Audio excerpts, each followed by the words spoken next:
Tim, thank you so much for joining us today. As we begin, can you say a couple words about your current role and what's in your purview?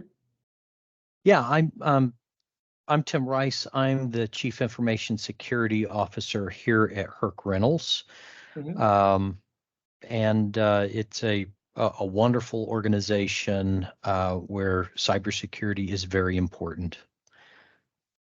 Certainly, and the Herc Rentals, my understanding is you're offering short-term rentals of industrial equipment. So did I get it right? Mm-hmm. And that's kind of paints the picture of where you are in the a point in the arc, the career arc. But how did it all start? What was the genesis? What was the entry point for you in cybersecurity?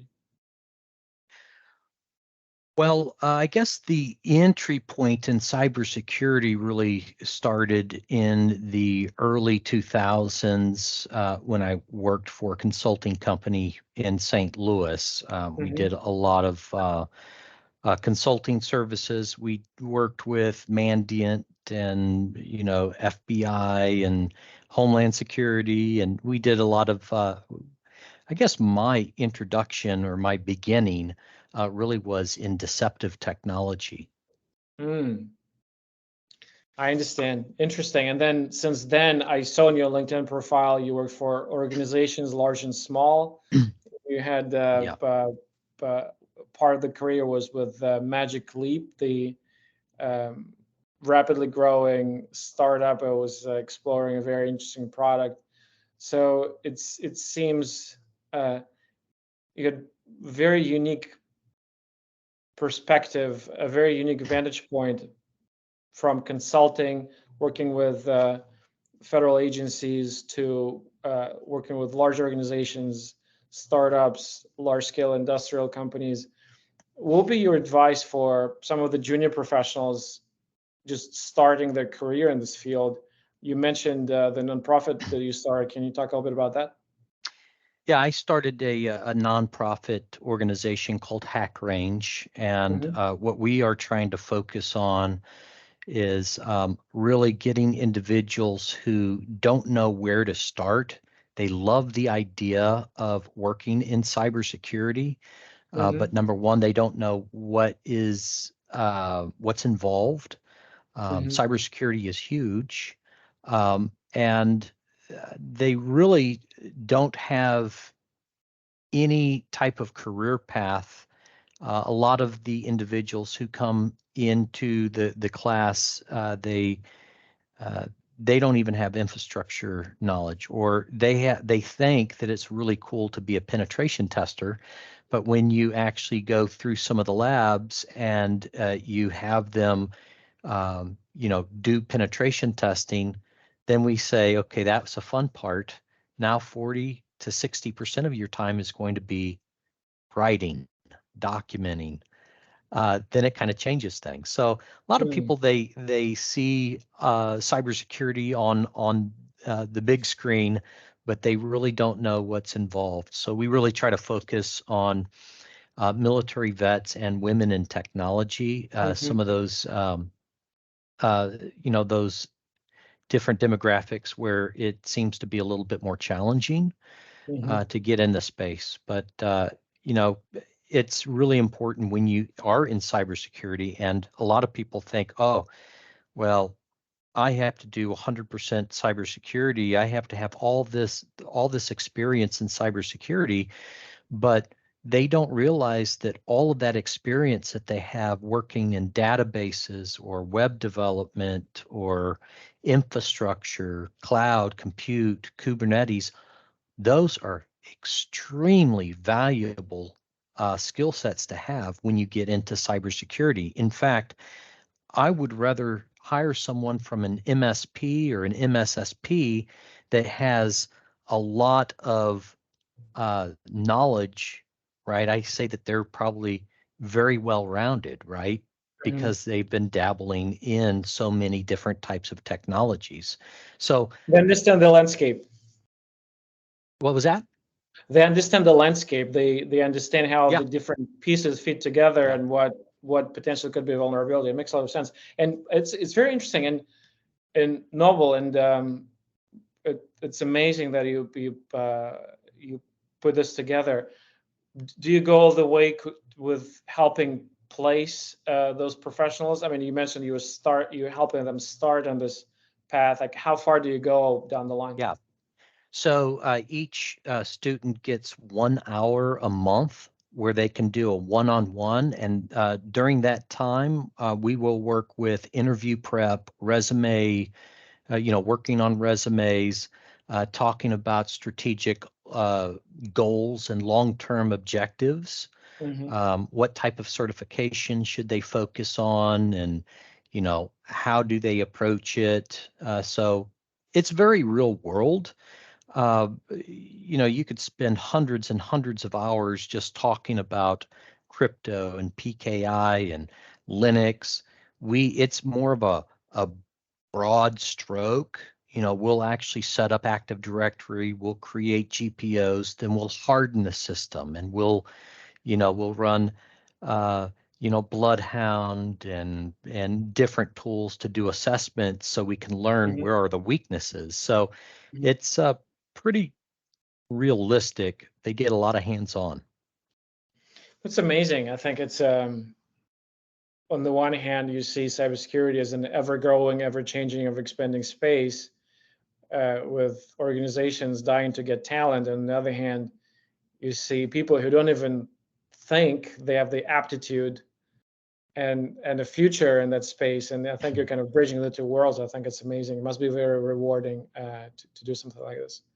It is, and I do have some students where I have to have the hard conversation with them, because you have to have if you come and you work for me, or if you're going to be successful in the space, you have to have fire in the belly.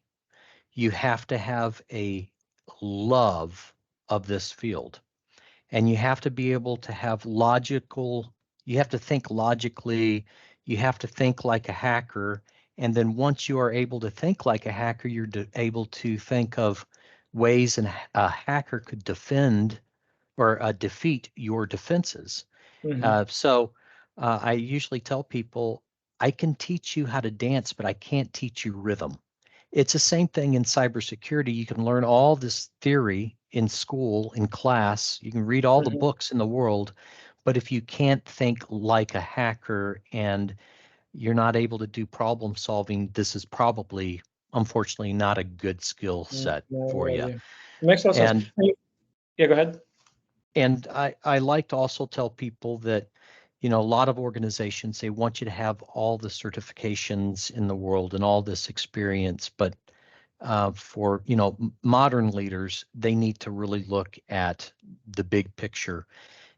Those certifications, the education isn't everything. It's a part of it. So It's the baseline, right? So it's just to get in to open the door, but then it's yeah, what do you do once you're in? It makes a lot of sense, and I think it's also important because it's ever changing, ever evolving to be curious and just to continue to be humble, to come with the frame of mind that I don't know anything, and I need to get up to speed, and it's never ending, right? So it's different exploits, different threat vectors, different technologies, whether yep, it's always it's part of the reason why it's so interesting because it's never the yeah. same, but also you need to sustain. So one, you need to be curious, and the other, you need to sustain this interest for a long period of time. It's tough work. And Uh, continuous learning is very important. You bring up a good point. It is ever changing in cybersecurity. In IT, for example, storage is storage. Um, Storage is storage. Databases have not changed. Networking really hasn't changed much, but in uh, cybersecurity, it really changes all the time. 100%. Well, the database is to well, from Yeah, prem from prem to NoSQL from prem and to you have cloud, and yeah, Lucerne and yeah. yeah, but But really fundamental, it's the the same. fundamental, yep. It's interesting. It's very interesting perspective from where you sit. What do you think now are top three things that worry everyone with the CISO on the door? People, right? Attackers are really, they're not using the technical, TTPs anymore. They're not going after the perimeter. They're going after individuals, and they're really, really tricking us. They're very Phishing attacks or convincing. social engineering? Phishing, social engineering, scareware. It's all around social engineering nowadays. And with so many breaches, people have so much information about an individual, so they can craft emails. We always look at, well, there's telltale signs in an email if it's phishing, misspellings, and it's not, the greeting is generic and there's a call to action. But what does AI do about that? So now you can leverage AI to craft perfect emails, be very personalized, pulling information from different sources to make an email very believable, or account takeovers. It's really, really scary, especially, taking over conversations and emails. If there's an account takeover, you have business email compromise. Someone in accounts payable or receiving, they're talking to someone that they talk to all the time, and someone just takes over that conversation. They're in that mailbox, and it's very believable at that point, and they will do certain things. Yeah, because you continue the conversation that already started. You don't think anything is amiss. They also probably have 10,000 of those conversations in a given day, but also people in IT help desk, accounts payable, their frame is to help. So if someone's like, well, can you do me a favor? Can you Yeah. change the bank account? Yeah, we are, that's really our human nature, is to be very trustworthy. A good, right now we have to assume everything is a risk, everything is hostile until proven otherwise. So we have to kind of look at that mindset. And another thing that really is scary is third-party vendor risk management, right? We are uh, we are having other companies do things for us. We are leveraging software as a service, and we don't have control over everything anymore. We don't have the visibility, and we don't have the sovereignty over someone else's infrastructure. And vendors typically want us to adopt a blind trust model when we want a zero trust model. Exactly. So Well, vendors are very hard. It keeps me up at night. or open source. Open source. I mean, it's volunteers maintaining a library, and then they decide to check out, or there are stories where the domain is not renewed and it lapses and it's taken over, and for $10 you now have direct access to 5,000 organizations to just send an update. They would execute it without even thinking, and now we have a backdoor in 5,000 organizations. It happens all the time. Scary world. This is there any kind of help? Is there any hope in the future? I mean, I absolutely agree that people is really where it's all at. And then if you're in marketing, if you're in sales, cybersecurity probably not always top of mind. You have the business objectives. Yeah. Is it just a matter of education? Is it just a matter of I think it is. Yeah, I really do. I think building a security aware organization, having a security first culture, having engagement, continuous education, that is tailored and relevant to the industry. You have so many really cool places to get education, but computer-based education really isn't that great. And that's what employees or employers push down people's throats, are these computer-based training modules that they just want to get out of the way. So how do we become more engaged in the environment? Cybersecurity Awareness Month is coming down the road. Invite your local FBI agent in. Talk about some of the threats, and then make it very engaging. But I think that you really have to have top level down. You have to have the support of senior leadership and even the board in order to have a successful cybersecurity program. You can have the best cybersecurity team in the world, but if you don't have the culture that we have here, you won't be able to go very far, because at that point you're cybersecurity because of some type of compliance reason. So why do you have a security program? Is it because of compliance, or do you want to do the right thing and be secure, protect your customers and things like that? For sure. Well, we always say that cybersecurity is a team sport, and it's not an option to sit on the bench. It's everyone needs to be on the field. Yeah. It's great. Well, Jim, I appreciate providing your perspective. At Affinia essentially is a community of cybersecurity executives, but and obviously we talk a lot. We have conversations with CISOs, but also we connect with technology partners as well, cybersecurity vendors. So kind of we have a peak in both worlds. And it's interesting that sometimes when the subject of vendors comes up, often CISOs have a very visceral reaction, because on the one hand, you're dependent on vendors to keep the organization secure, but at the same time, some of them, for lack of a better term, they're very aggressive in their outreach from sales and marketing teams, whether it's emails or LinkedIn or even phone. Without naming names, to protect the innocent, and your recent experience, can you share some of the stories or anecdotes where a vendor surprised you on the positive side of providing value and kind of focusing on building a relationship, and not focusing on the transactional aspect of it? Someone who surprised you to the plus side, but also, what are some of your pet peeves? What are the easiest ways to get on the blacklist for you? So I'll answer the first question. VAR, vendor, what is it, account reseller, or what is that? Value added reseller. The V is usually missing in a lot of those organizations. But a lot of times you're stuck with channel sales and things of that nature, where you do have to go through a VAR.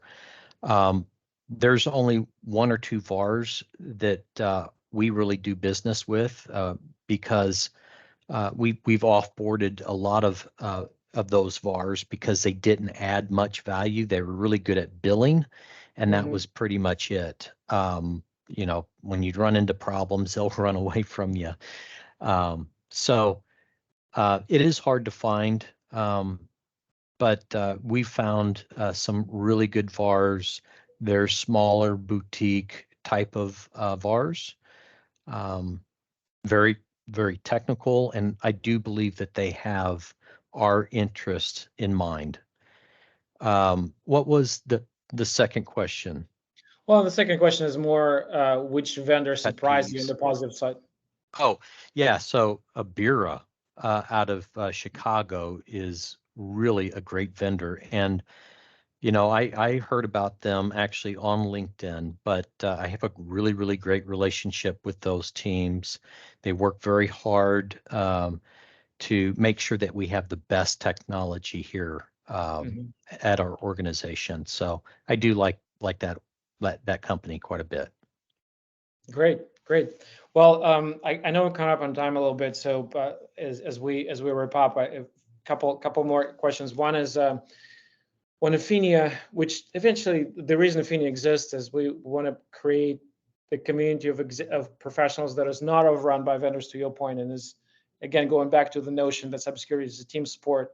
We want to provide various venues, both in terms of sharing curated content that's relevant, at a cadence that's convenient. It's not really it's an ambient network. It's there when you need it, but it's not in your face when you don't. And sometimes we succeed, and some of our initiatives are kind of falling flat on its face. So I wonder, from your perspective, what is it that where do you find value, and what are some of the things maybe we should stop doing and do less of? And I'm sure you're probably participating in a range of various meetups, organizations, associations. What do you see there that's effective that we can adopt as well? It's nice to have information available, like a web portal or whatever, and emails that go out on those big breaches, the solar winds type of thing, the Okta breaches, those pants on fire type of things, because a lot of CISOs and a lot of security folks, they want to be very proactive. They want to take care of this, but a lot of times when they first come out, nobody knows anything about it. So we don't know what IOCs to look at, and we don't know what to do. So I think that that's what a very valuable type of tool. When those big pants on fire type of things come out, the Log4j, for example, reach out during those times and send, maybe email digest, but have a good portal that has relevant information. I understand. And as far as some of the things that other groups, associations do that you think we can do more of, is there anything that comes to mind? No, that's, pretty much that's the value that I see. I see. If you're doing that, then you're doing okay in my books. Excellent. Tim, I appreciate it.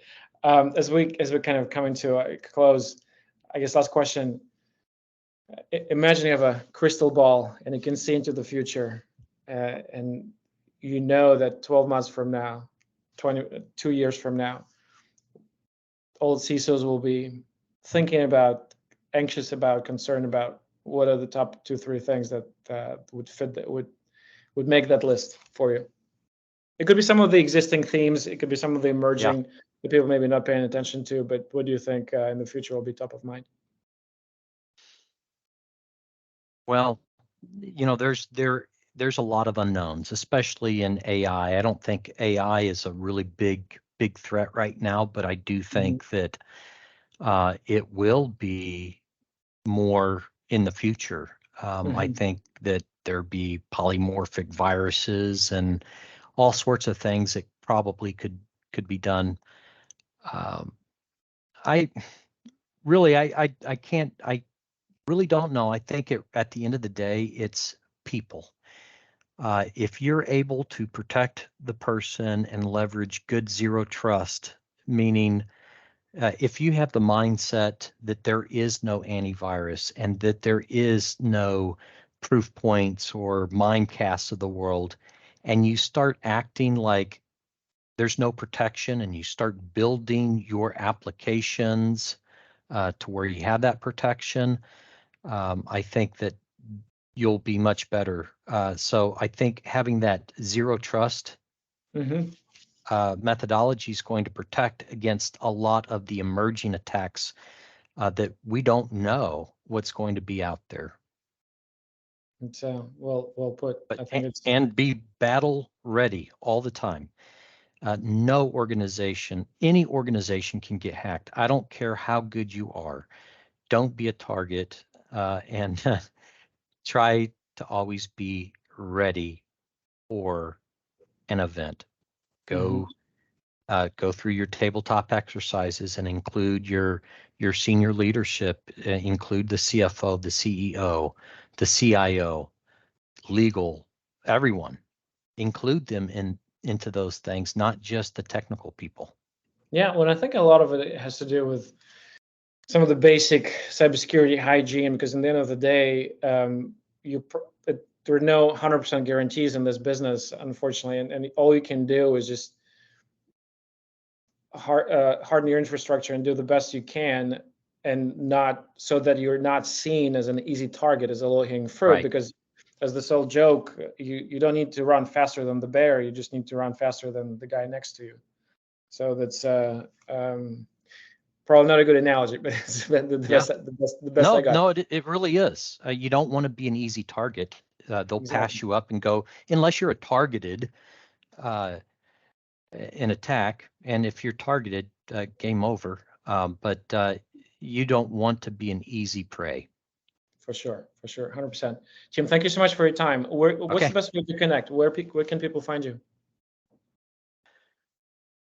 I do a lot of LinkedIn. I don't do a lot of social media, but LinkedIn is probably where I can be found. Great. And great. it's a Thanks. pleasure talking with you. Same here. Thanks, Tim. All right.